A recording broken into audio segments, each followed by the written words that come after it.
નમસ્કાર, સિટી ન્યૂઝમાં આપ સર્વે દર્શક મિત્રોનું સ્વાગત છે। હું છું નિશિતા ઉદેશી। જોઈએ આજના સમાચાર।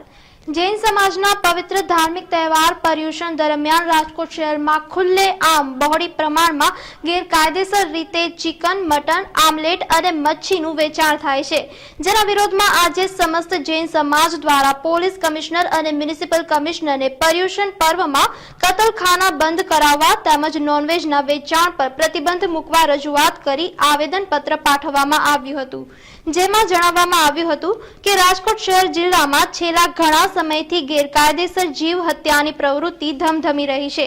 શહેરમાં ખૂણે ખાચરે અનેક સ્થળોએથી ગેરકાયદેસર રીતે નોનવેજનું વેચાણ થાય છે, જે જોઈને દરેક હિન્દુ ધર્મ પ્રેમી પ્રજાજનોની લાગણી દુભાય છે અને ઉશ્કેરાય છે।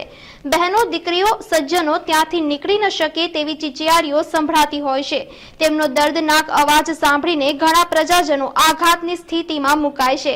ત્યારે આજ રોજ સમગ્ર જૈન સમાજ તેમજ હિન્દુ ધર્મના અગ્રણીઓ, રાજકોટ શહેરના 100 થી પણ વધારે સંસ્થાઓ, દેરાસરો, ઉપાશ્રયો, દિગંબર મંદિરો, ગૌશાળાઓ અને પાંજરાપોળના હોદ્દેદારોએ આ અંગે કલેક્ટર, પોલીસ કમિશનર અને મ્યુનિસિપલ કમિશનરને જરૂરી પગલાં લેવા ઉગ્ર રજૂઆત કરી છે, તેમજ કાયદાનો અમલ કડક હાથે થાય તેવી પણ માંગ કરવામાં આવી છે। પર્યુષણ શરૂ થયા છે। નામદાર ગુજરાત સરકાર અને ભારત સરકારે પર્યુષણ દરમિયાન તમામ પ્રકારના કતલખાનાઓ અને માંસાહારની તમામ વસ્તુઓ વેચવા ઉપર સખ્ત પ્રતિબંધ મૂકેલો છે, પણ આપે પણ જાણ્યું હશે કે સમાચાર પત્રો અને જૈન સમાજ અવારનવાર જાણ કરે જ છે અને હિન્દુ ધર્મની અંદર પણ જીવદયા પ્રેમીઓ આને માટે ખૂબ જ જાગૃત છે, છતાં પણ દુઃખ સાથે કહેવું પડે છે કે અત્યારે ઘણી જગ્યાઓએ જાહેરમાં માંસ મટનનું વેચાણ થાય છે, જે ધાર્મિક લાગણી દુભાવે છે। નામદાર સરકારશ્રીની અને પોલીસ ખાતાની જવાબદારી છે કે આવા તત્વો ઉપર માત્ર બંધ કરાવવાથી નહીં પણ લીગલ એક્શન પણ લેવા જોઈએ।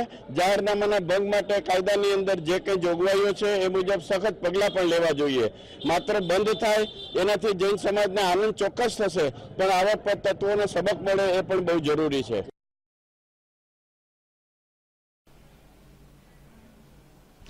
રાજકોટ જિલ્લા કલેક્ટર તંત્ર દ્વારા મતદાર યાદી સુધારણા કાર્યક્રમ આગામી દિવસોમાં ચાલુ કરવામાં આવનાર છે। આ અંગે માહિતીઓ આપવા માટે જિલ્લા કલેક્ટર રાજેન્દ્ર કુમાર દ્વારા એક પત્રકાર પરિષદનું આયોજન કરવામાં આવ્યું હતું, જેમાં માહિતી આપતા જણાવવામાં આવ્યું હતું કે જિલ્લા કલેક્ટર તંત્ર દ્વારા સંક્ષિપ્ત સુધારણા કાર્યક્રમ આગામી તારીખ 6 થી ચાલુ કરવામાં આવનાર છે। આ કામગીરી આગામી તારીખ 5 ઓક્ટોબર સુધી ચાલનાર છે। અત્યારે જે યાદી પ્રસિદ્ધ કરવામાં આવી છે તે તારીખ 1/1/2013 સુધીની પ્રસિદ્ધ કરવામાં આવી છે। મતદાર યાદીમાં નવા નામો ઉમેરવા સહિતની કામગીરીઓ વેગવંતી બનાવવામાં આવશે। આ નવી યાદી જે તૈયાર થશે તે 1/1/2014 સુધીની તૈયાર કરવામાં આવશે। જે અત્યારની યાદી છે તેમાં મહિલાઓના નામો ખૂબ જ ઓછા છે, ત્યાં ધ્યાનમાં રાખીને ગ્રામ્ય વિસ્તારોમાં આંગણવાડીની મહિલાઓને સાથે રાખીને કેમ્પ શરૂ કરીને તેમને મતદાર કાર્ડ કઢાવવા પ્રોત્સાહિત કરવામાં આવશે। રાજકોટ અને મોરબીના થઈને સંયુક્ત આંકડાઓ તો 24,57,519 મતદારો છે, જેમાંથી 11,541 મતદારોના ફોટા જ નથી, જેનો ચૂંટણીમાં દુરુપયોગ થાય છે। તેના નિકાલ માટે આ તમામ 11,541 ના ફોટા મેળવીને તમામની ફોટાવાળી યાદી તૈયાર કરવામાં આવશે। કાર્યક્રમ જે મતદાર યાદીનો બહાર પાડવામાં આવે છે એ વિષયમાં હતી। 6/9/2013 રોજ મતદાર યાદીની પ્રસિદ્ધિ થનાર છે, એપિક રોલની। એની પ્રસિદ્ધિ સાથે હકદાવા અને વાંધા સ્વીકારવાની તારીખ પણ શરૂ થાય છે અને 6/9/2013 થી લઈને 5/10/2013 સુધી હકદાઓ અને વાંધાઓ રજૂ કરી શકાશે। કોઈ પણ માણસ એમના નામ મતદાર યાદીમાં નથી તો નવા ફોર્મ ભરીને નામ ઉમેરો થઈ શકશે। અને સાથે સાથે જે મુખ્ય પાસો છે એ છે કે અત્યારે જે મતદાર યાદી આપણે પ્રસિદ્ધ કરીએ છીએ એ 1/1/2013ની લાયકાતીવાળી યાદી છે, એટલે કે 1/1/2013 સુધી જે 18 વર્ષ વયના માણસો હોય એના જ નામ આ યાદીની અંદર છે। પરંતુ હવે પછી જે સંક્ષિપ્ત સુધારણા કાર્યક્રમ છે એ 1/1/2014ની લાયકાત વાળા જે માણસો છે એ એમના નામ એની અંદર ઉમેરો થઈ શકશે। તો આ બધાના ફોર્મ સ્વીકાર કરવાની તારીખ 6 થી શરૂ થાય છે અને 5/10/2013 સુધી આ નામો સ્વીકાર કરવાની તારીખ રહેશે। એના પછી અમારી ઓફિસ પ્રક્રિયા હોય છે અને છેલ્લે આ યાદીની પ્રસિદ્ધિ જે છે 6/1/2013 રોજ થનાર છે.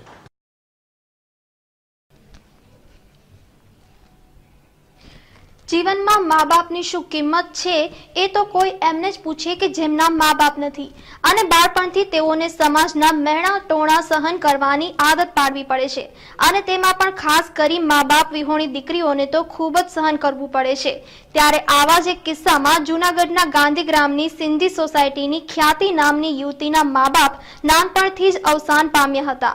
બાદમાં મા બાપ વિહોણી ખ્યાતિનો ઉછેર અમિતભાઈ નરોત્તમદાસ સહિત સોની પરિવારજનોએ કર્યો હતો, અને ખ્યાતિએ BCom સુધીનો અભ્યાસ પૂર્ણ કર્યો.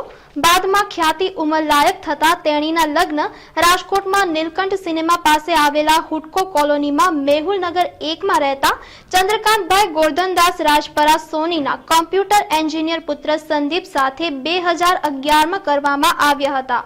લગ્ન બાદ જાણે ખ્યાતિને નવો પરિવાર મળી ગયો હોય તેવું લાગ્યું, અને પહેલા તો જાણે પોતાની બધી જ ઈચ્છા પૂર્ણ થઈ ગઈ હોય તેવું ખ્યાતિને લાગવા માંડ્યું હતું. પરંતુ તેને ક્યાં ખબર હતી કે તેનું આ સપનું જલ્દી જ તૂટવાનું છે, અને તેના પર પતિ તેમજ સાસરિયાઓ દ્વારા મહેણા ટોણાનું ચેપ્ટર ચાલુ થવાનું છે.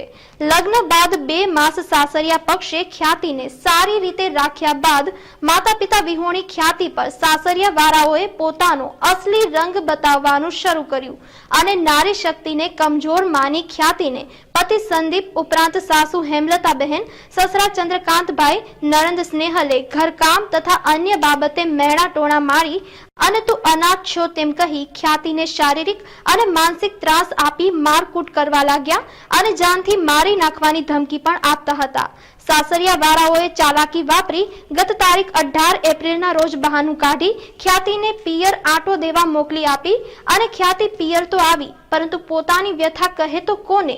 બાદમાં સાસરિયા વાળાઓએ ખ્યાતિને પરત પણ તેડવા આવ્યા ન હતા.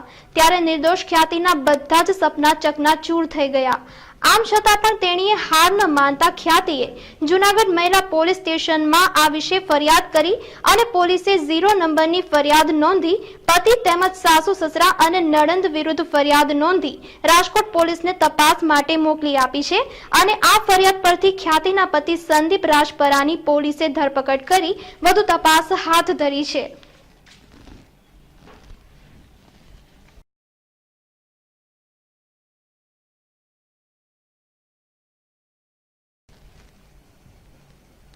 નાના બાળકો ક્યારે શું કરશે, કઈ ગમ્મત કરશે તેનું કંઈ જ નક્કી નથી હોતું, અને રમતમાં ઘણીવાર મોંમાં કંઈક નાખી દે છે, અને આવી વસ્તુઓમાં ઘણીવાર સિક્કા ઠેરી જેવી વસ્તુ હોય છે.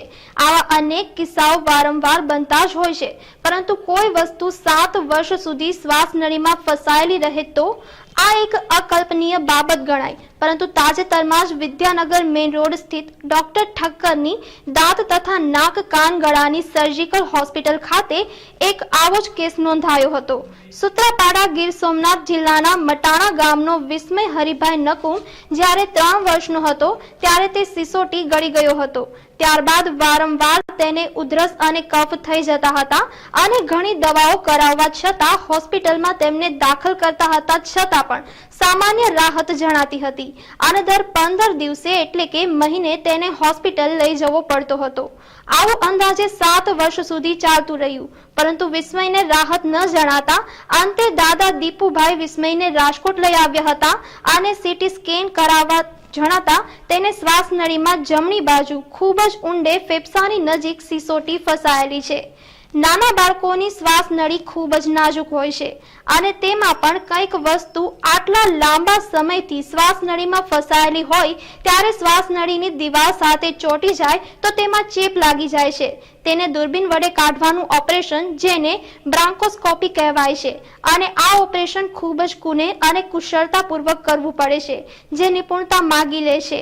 ત્યારે આવા અનેક જટિલ ઓપરેશનોને સફળતાપૂર્વક પાર પાડવા કરવામાં માહેર એવા જાણીતા કાન નાક ગળાના સર્જન ડોક્ટર હિમાંશુ ઠક્કરે આ ચેલેન્જિંગ કેસને હાથમાં લઈ કોઈ પણ પ્રકારના કોમ્પ્લિકેશન વગર ગણતરીની મિનિટોમાં જ પાર પાડ્યું હતું, જેને તબીબી ક્ષેત્રની નોંધપાત્ર સિદ્ધિ ગણી શકાય અને કદાચ મેડિકલ ક્ષેત્રનો આ એકમાત્ર કેસ પણ હોઈ શકે કે જેમાં આટલા લાંબા સમયથી શ્વાસ નળી જેવા નાજુક ભાગમાં ફસાયેલી વસ્તુ રહી હોય અને ત્યારબાદ તેને દૂરબીન વડે કાઢી આપવામાં આવી હોય.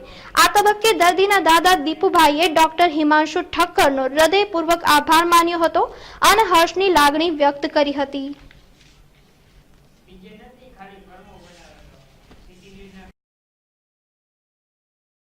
થઈ શકે પણ છતાં પણ કોઈ પણ જાતના કોમ્પ્લિકેશન વગર આ ઓપરેશન સફળતાપૂર્વક પાર પાડવામાં આવે છે અને ઇતિહાસમાં એક યશ કલગીરૂપ છે અને બાળકની કન્ડિશન ખૂબ જ સ્ટેબલ છે. બાળકને અત્યારે કોઈ પણ જાતની તકલીફ નથી. મારું નામ છે નકુમ કૌશિક. અમે જુનાગઢ જિલ્લાના સૂત્રાપાડા તાલુકાના મટાણા ગામમાંથી આવીએ છીએ. આ ભાઈ છે તે મારા કાકાનો છોકરો તે વિસ્મય છે. તેને નાનપણથી શ્વાસની અને ઉધરસની બીમારી હતી. અમે તેને રાજકોટ હોસ્પિટલમાં આવ્યા, ઠક્કર હોસ્પિટલમાં. ત્યારે સાહેબે સીટી સ્કેન કરાવ્યું ત્યારે માલુમ પડ્યું કે તેની શ્વાસ નળીની અંદર સિસોટી ફસાયેલી હતી. 18 વર્ષનો હતો ત્યારે તે સિસોટી તેના પેટમાં શ્વાસ નળીમાં ફસાયેલી હતી. અત્યારે તેની ઉંમર 10 વર્ષ છે. લગભગ 6-7 વર્ષથી તેના અંદર નળીમાં જે સિસોટી હતી તે ફસાયેલી હતી. એટલે તેનું સાહેબે સફળતાપૂર્વક આપણે દૂરબીનથી ઓપરેશન કરી અને અત્યારે તેની તબિયત સારી છે. તે માટે તમે સાહેબનો હોસ્પિટલનો આભાર માનીએ છીએ.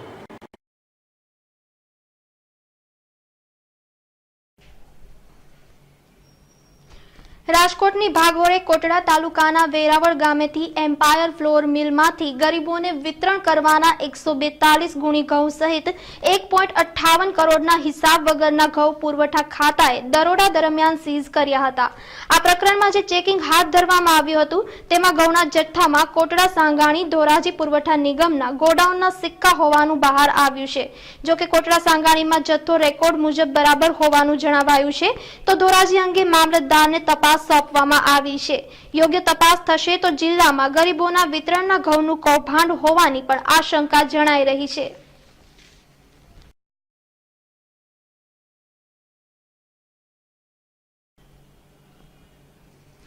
રાજકોટ સિવિલ હોસ્પિટલમાં કાર્યરત સ્વાઇન ફ્લૂ વોર્ડમાં ડેન્ગ્યુ અને કોંગો વાયરસના દર્દીઓને સારવાર આપવામાં આવી રહી છે.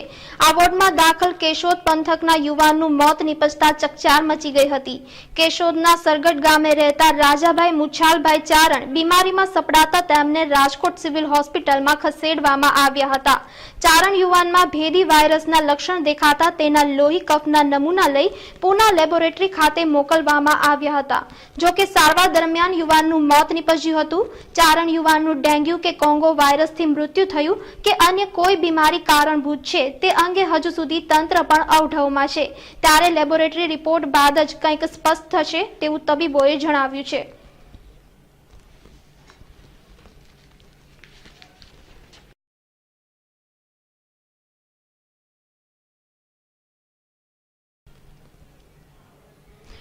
રાજકોટના ત્રંબા કસ્તુરબા ધામ ખાતે આવેલી આંગણવાડીમાં સરકાર દ્વારા જે અનાજ આપવામાં આવે છે તેમાં આ વખતે ઘણા અનાજ જેવા કે ઘઉં અને મગદાળ સડેલા નીકળ્યા હતા અને આ સડેલું અનાજ રાંધવાથી આંગણવાડીના બાળકોને પણ બીમાર પડવાની શક્યતા રહે છે. તેથી ત્રંબાના સરપંચ દ્વારા આ બાબતની જાંચ કરી સરકારને સારું અનાજ પ્રાપ્ત કરાવવાની માંગ કરવામાં આવી હતી. ની અંદર આજે આંગણવાડીની અંદર જે સરકાર તરફથી બાંટવામાં આવેલા ઘઉં તેમજ મગદાળ, તેલ તેમજ ચણા દાળ, આજે મગદાળ અને ઘઉં હાવ સડેલા આવેલા છે અને બાળકોને નુકસાન થાય એવું છે અને બીમાર પડે એવું છે. તો સરકારને ખાસ વિનંતી કરવામાં આવે છે કે આવા ઘઉં ન આપો અને આવી દાળ ન આપો. દાળ એકદમ હળી ગઈ છે અને અંદર પાવડર જ છે અને જીવાત પણ છે, જો નજરે દેખાય છે. અને ઘઉંની અંદર પણ એમ છે ઈરું પણ છે આમાં ને એકદમ ખરાબ છે.